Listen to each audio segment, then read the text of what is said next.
Урматтуу угармандар, эми залкар жазуучу Чыңгыз Айтматовдун Гүлсарат повестинен уктурабыз. Чыгарманы Кыргыз Республикасынын эл артисти Советбек Жумадылов көркөм окуган.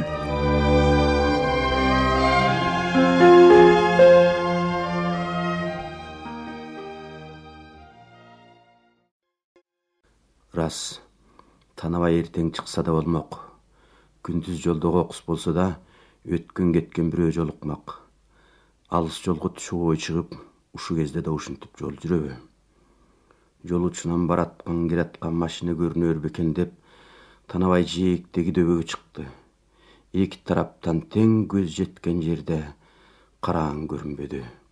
Ал сенделип кайра арабага келди. Бекер шашыпмын деп шашмалыгы үчүн ал өзүн дагы жемеледи. Уулунун үйүнө түнөп алар жерде болбой шашып чыккан өзүн да шаштырган себепти да тилдеп турду. Түнөп калса аты да тынып албас беле. Эми карачы. Танабай ачуулана колун силкип койду. Жок, баары бир түнөбөйт болчумун. Жөө калсам да кете бермекмин деп өз жоругун актады. Болбосо кайнатасына да ошентип айтат бекен-ай. Жаманмынбы, жакшымынбы, кайнатасымын го. Мисирейип туруп айтканын карасаң, өмүр бою койчу жылкычы болуп жүрүп, караганда куулуп чыгаар болгон соң, партияга башында эле өтпөй койгондо эмне дейт? Уулумда да бар, жер тиктеп унчукпайт. Атаңан кеч десе, ал урган кечип кетиштен тайуу тартпайт. Мымтыраган арам, дагы жагынып чоң болгусу бар. Атаң көрү. Азыркы жаштарың эл болуп деле жарылтпайт го. Ушинтип өзүнүн оюна дөөлүгү усуп кетти. Көйнөгүнүн жакасын чечти да, атты да, жолду да, басып келаткан түндү да унутуп, арабасын тегерене энтигип баса берди. Анда деле токтоно албады. Жана уулунун үйүндө унчукпай койгон. Келини менен жаакташып отурмак беле. Анда айтылбаганы мына эми кайнап чыкты. Жолдо келатып, жанын кашайткан ойлорун ал азыр келинине тиг айтмак. Мени партияга сен алган эмессиң, балам. Кууп чыкканда сен эмессиң. Айгышкана кезди сен кайдан билмексиң? Азыр айтканга оңой. Азыр элдин баары билимдүү, сый-урматтын үстүндө. Андачы? Анда биз баарды жоктун баарына жооптуу болчубуз. Жооптуу болгондо да кандай? Азыркычылап, сөгүш алып күлүп кете бермей жок. Анда атаң үчүн да, энең үчүн да, досуң үчүн да, касың үчүн да жооп берчүбүз. Жада калса коңшунун ити үчүн да жооптуу болчубуз. Билдиңби? А жанагы чыгарып салган туурасында болсо, сен жаратты тырмаба. Ал менин жаратым келиним. Сен жаратты тырмаба. Сен жаратты тырмаба. Деп жарыя сүйрөп жиберди Танабай. Башка айтаар сөз жок сыяктанып, башка сөз таппай калгансып, тырмаба дей бергенине кайра кыжыры келди. Жолго түнөп калабы, бир айла табыш керек го деген ой эсине келичекти, ал арабаны тегеренип баса берди. Ире-шире күүгүмдө чоктугу менен уча сөөгүр куюп, салаңдап башын көтөрө албай, буттары бүгүлүп, жаны чыгып, сөөгө эле турган сыйт Гүлсары. Сага эмне болду я? Танабай аттын жанына келип, өпкө кага акырын онтогонун укту. Үргүлөп кеткенсиң го. Кыйналып турасыңбы, картаңым? Я, акыбалың жаманбы? Карбаластап аттын кулагын кармап көрсө, муздак. Жалынын астын сыйпаласа да муздак терчипылдап турат. Баарынан да төгүлгөн жалдын кадимки салмагын сезбеди.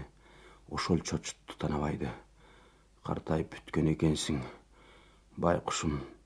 Жалпылдаган жибек жал чыпкаланып бүтүптүр. Баарыбыздын картайганда көрө көргүнүбүз, барар жерибиз ушуда, деп өзүнчө кейип кетти. Анан эмне айлагыларын билбей делдейип дагы турду. Эгер атты араба менен кошо таштап, жөө жалаңдап жүрүп отурса, түн ортосу болгондо Капчыгайдагы Караоол үйүнө жетип барар эле. Танабай катын экөө ошол жерде турат. Тегерегинде башка жан жок. Суу өрдөп 1,5 чакырымдай жогору дагы бир үй бар. Колхоздун суу башы. Ал экөө гана тоо арасында. Танабай жайкысын чөп жабыкка, кышкысын маяларга көз.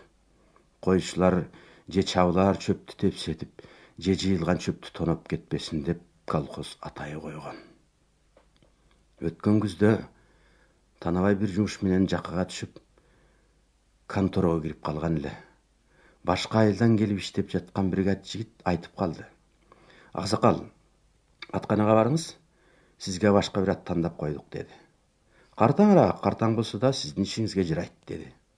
Ал кайсы ат экен? Деп Танабай түкшөмөлдөп токтой калды. Дагы бир чобурду кармата салган турасыңарбы? Барсаңыз көрсөтүшөт. Кула жорго бар экен го? Сизди жакшы билет дешет. Бир кезде минип жүргөн турбайсызбы? Танабай атканага барып, короодон Гүлсарыны көргөндө жүрөгү мыкчыла түштү. Кайра жолугушат деген ушул экен да, деди ал картайып, минүүдөн чыгып калган жоргого. Албайм дешке оозу барбады, жетелеп чыгып кетти. Үйгө келгенде катыны араң тааныды. Танабай, бу баягы Гүлсары эмеспи? Деди таңыркап. Ошол, эмне кылайын? Деп күңкүлдөп койду Танабай, катынын тик багып карабай. Жоргонун жорго тушуна дагы Танабайдын жоруктарын тереңдете эскерүү экөөнө тең оңтойсуз болмок. Жаштыгынанбы, ал кезде Танабай бир топ күнөөгө баткан. Сөз ошол жака болуп кетпесин деп ороңдоп калды. Эмне туруп калдың? Өзөк жалгаар бирдеме берсең бола, курсак ачты. Карлык дегениң ушул экен да, деди катыны. Сен айтпасаң мен мунун Гүлсары экенин таанымак эмесмин. Анын эмнесине таңыркадың? Экөөбүз эле сонун болуп турабызбы? Ардеменин өз багы бар. Мен да ошону айтам да. Катыны ойлуу баш чайкап шыпшынды да, анан ак көңүлдөнө күлө сүйлөдү. Эми жоргону минип алып, түн катып дагы жортосуң го дейм. Мейлиң, уруксат. Кайсаңчы? Деп олдоксон кол силкти да, Танабай катынына далысын сала бурулуп кетти. Тамашага тамаша менен эле жооп берсе эмне болмок? Танабай коомайлангандан сөз таппай бастырманын үстүнө чыгып кетти. Атка чөп алымыш болуп, көпкө күйпөлөктөдү. Анын баарын унуттуго десе, ал эсинде тура. Мордон түтүн бурулдап, үйдө зайыбы түшкүдөн алып койгон тамакты жылытып жатты. Танабай чөп менен элек болуп, там башында жүрө берди. Түшпөйсүңбү, тамак да муздап калмай болду, деди азайыбы акырында эшикке чыгып. Ал кайра кайрылып, алиги сөзүн козгободу, козгогондо канчалык эле, качанкы окуянын. Күздү күздөй, кышты кыштай Танабай жоргону багып чыкты.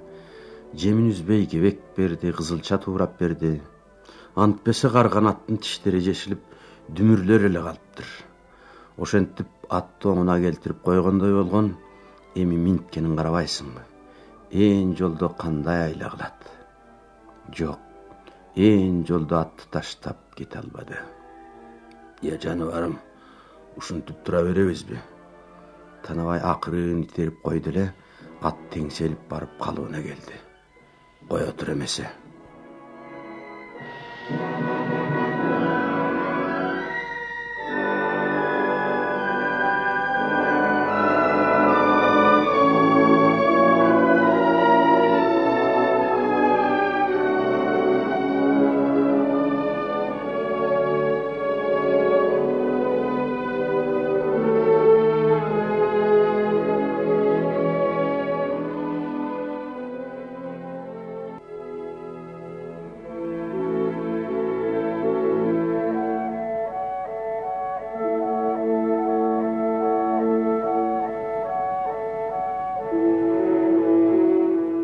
Камчы сабы менен арабанын түбүн чукулагатып, келине картөшкө салып келген капты илип чыкты.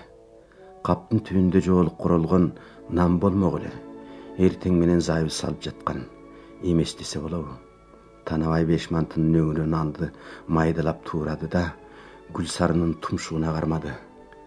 Ат нандын жытын шуулдата илеп тартты да, бирок жей албады. Танабай колу менен жегизе баштады. чымчыбалы ууртуна салса ат эптеп күйшөгөн болот. Ал кичине жеп алсаң кыбырап үйгө жетип аларбыз. Танабайдын ындыны кайра жанды. Акырын кыбырап жүрө берсек жетебиз да, үйгө жетсек кемпирим экөөбүз сени аспейт деп багып алабыз деп кобурап турду Танабай. Алаканына чуурган аттын шилекей саал жылуулана баштаганы да кубантты. Нан күйш өткөн соң Танабай жоргону жылоодан алды. Кана эми басалы, тура бергенде болбойт. Кеттик, деди аягындагы адимкисиндей үнүн бек чыгарып. Жорго ордунан козголду.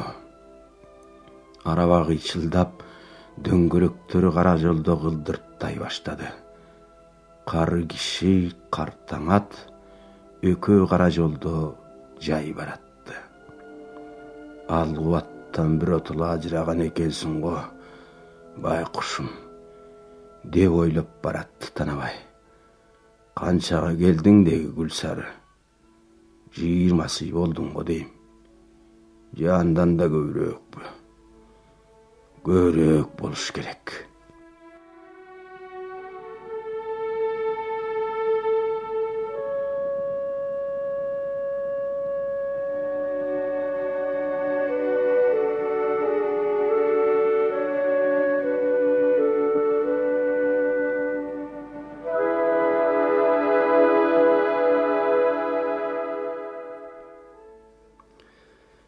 Экөө алгаш согуш бүткөн жылы жолуккан.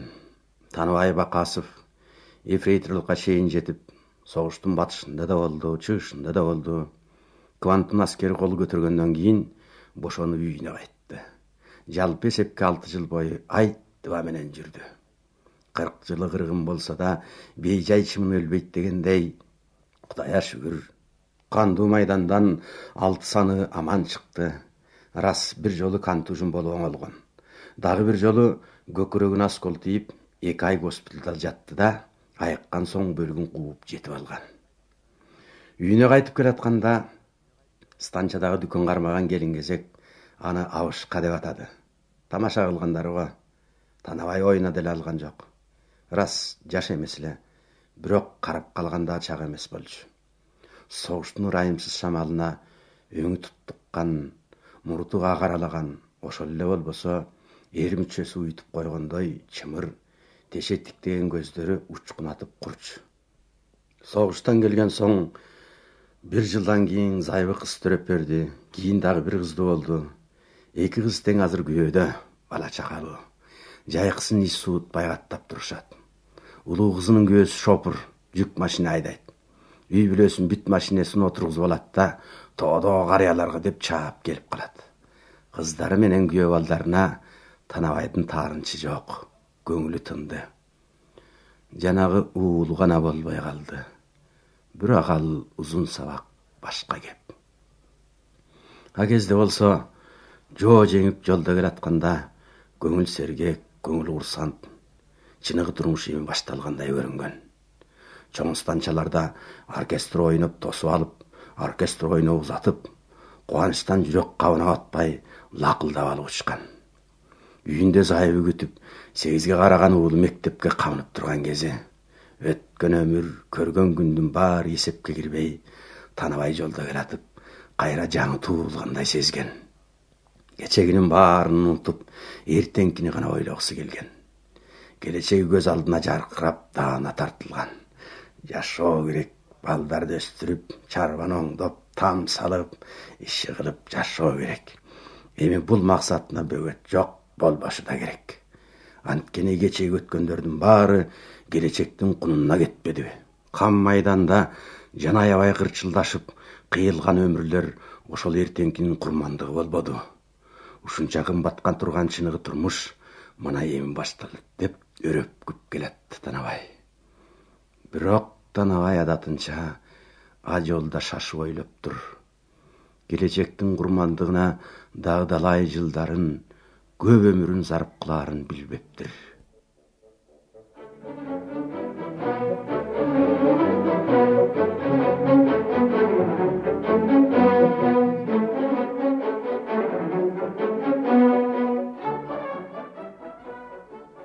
Алгач Танабай дүкөндө барсканчы болуп иштеп жүрдү.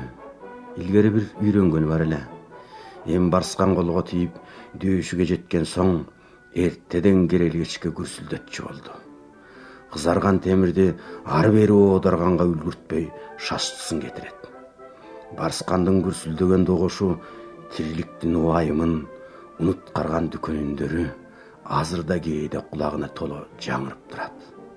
Курсак ач, кийим жыртык, аялдар кепиштерин коңултак кийип, балдар шекер деген эмне экенин билбейт.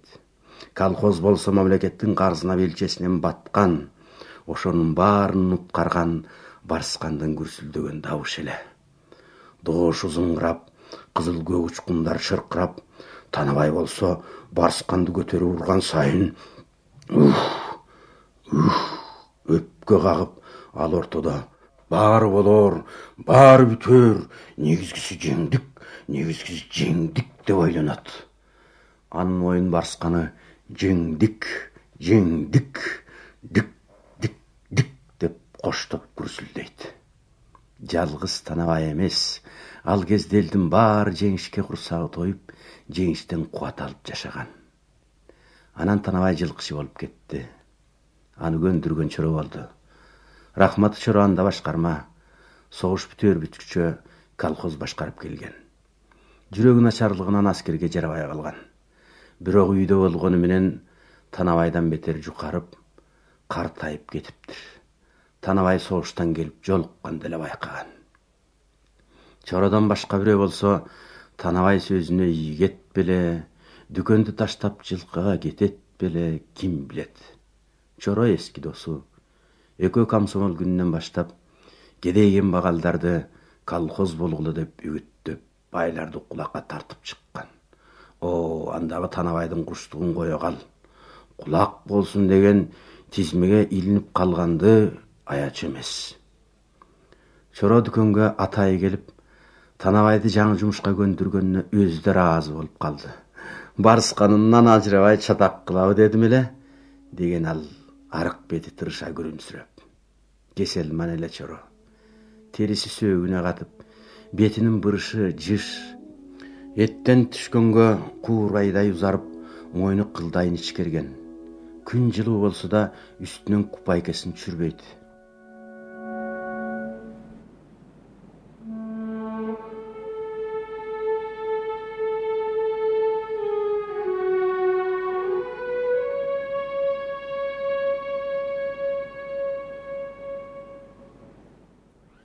Экөө дүкөндүн артындагы арыкка буттарын салып коюп көпкө сүйлөштү. Чоронун жаш шагын эскерди Танабай. А кезде айылдагы көзгө түшүмдүү жана жалгыз билимдүү жигит чоро болчу.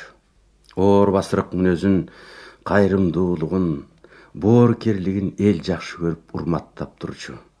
Танабайга анын кең пейилдиги анча жакчу эмес. Кээде жыйналышта Танабай туруп алып, душман менен айгышкан тап күрөшүндөгү чоронун кечиримсиз жумшактыгын аябай сынгалчу. Ал минтип сүйлөгөндө оозунан чыккан сөзү гезиттин тилиндей так орноктуу чыгаар эле. Анткени жарыя окуудагы уккандарын баарын кайталап чорого багыттап салчу. Кээде айтаарын айтып алып, сөзүнүн курчтугунан кайра өзү чочулаар эле. Бирок айтса айткандай айтчу. Мурда күнү тоодон келдим, деп отурду чоро. Аскерлерибиздин баары келдиби деп сурашат чалдар. Аман калгандар бүт эле кайткандай болду дедим. Анда качан ишке чыккылары бар дешет. Иштеп атышат. Бири өндүрүштө, бири курулушта жүрөт дедим. Аны билебиз. Бу жылкыны ким багат? Же биз өлөр күндү күтүп жүрүшөбү? А күнгө деле аз калды окшойт дешет.